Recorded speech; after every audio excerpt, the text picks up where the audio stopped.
All right, so in this video, we're just going to take a quick look at the product table. Now, we hadn't created a product table in any of the other activities, but we want to point out to the students that we need one. We need to have think of it as a product master table where we have the product codes right up here. We've got our product. Now, these are the same product codes, the same five that we used in an earlier lessons activity.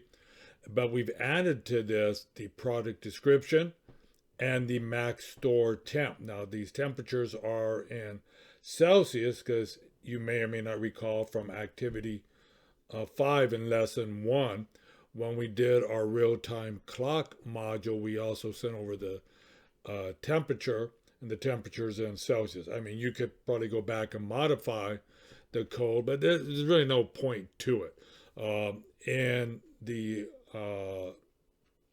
lesson, teacher notes, instructor notes for this activity, I believe I gave the temperature in both Celsius and Fahrenheit for you. So the only caveat here that you want to make sure is that these product codes that we're using, so we're using this as the master table for our other report. We're going to be creating a report in activity 5, a inventory report.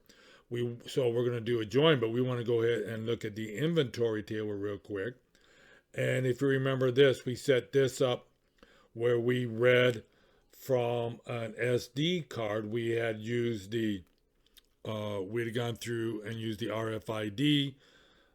No, actually what we had done is we had scanned the barcode reader, and we wrote it to a file, and then we just wrote that out to a table later with the inventory, and we had used just a product code.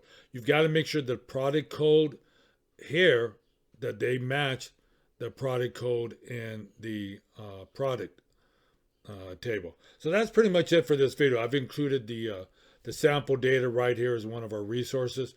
So that ought to take care of this.